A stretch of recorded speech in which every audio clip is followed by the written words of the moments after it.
Hey everybody, welcome to War 11 of Season 26. I'm fighting for the Alliance SAS, and for this war we are matched up against GT40. They are a lower prestige alliance, but an alliance that is routinely in Masters, so clearly they are highly skilled, incredibly well organized, and obviously it's going to be a good challenge for us. I have a later war with 4 fights. We are starting on Path 2 in Section 1, where we have a Straight Counter Fury Sorcerer Supreme, and then a Straight Counter Brute Force Modok. And then we hop over and finish our war on Path 9, where we have a Thing with Window of Opportunity, One Eye Open, and our last fight of the war is a Dragon Man with Window of Opportunity and Empowered Immunity. This is the team we're bringing in. Human Torch is coming in, he's at rank 3, Sig level 20. He's going to take on the 2 Mystic fights that we have this war. Archangel is coming along, doing a little bit of a lighter work compared to his other wars. He's taken on just the 1 fight, just the Modok in Section 1 with Brute Force. And we're bringing in Falcon. He's just at rank 2, Sig level 20, but he's there to fight that Thing on Path 9. And let's get to it. Here's the first one. Node 5, Strike Counter Fury, and Power Struggle. There's not much to this. We're not going to use our Flame on here. We're going to use it for the Dragon Man fight in Section 2. So the only thing I want to keep in mind is I'll try and throw my Special 1 just to keep her Furies down. But other than that, I'm not going to worry too much about playing exactly into the Strike Counter. I'm just going to try and keep my own rhythm, and when I get to my Special 1, I'll throw it. I'm expecting her to gain a few Fury passes, but she should be melted by the time it really matters, so get off to a good start. She's starting to melt. Our temperature's at 20, and we're building smolders. So there we go. She has just a handful of Fury passes. It's not that big of a deal as I got to my Special 1, so I'm not under much pressure here.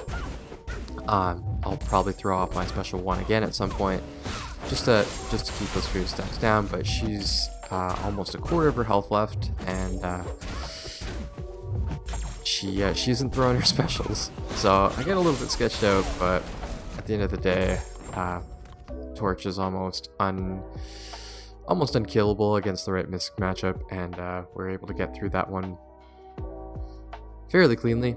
So there's our first fight done. Our second fight is Node 14, Straight Counter Fury with Brute Force. We have a Modok here, and this is Archangel's only fight. Just get to stick to our bread and butter, parry heavy.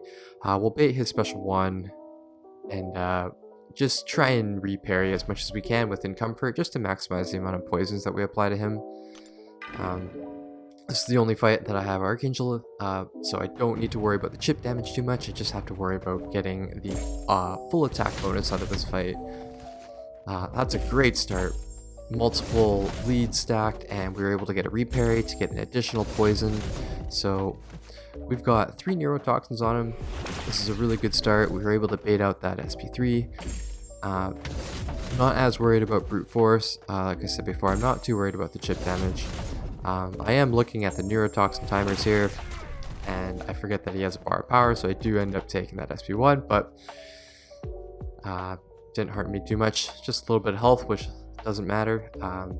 That was a pretty quick fight. Once we got those neurotoxins going, Modok really didn't stand a chance. So here we hop over to Path 9 in Section 2. Node 35, Window of Opportunity, Stun, and One Eye Open. And this is the one we're bringing in Falcon for.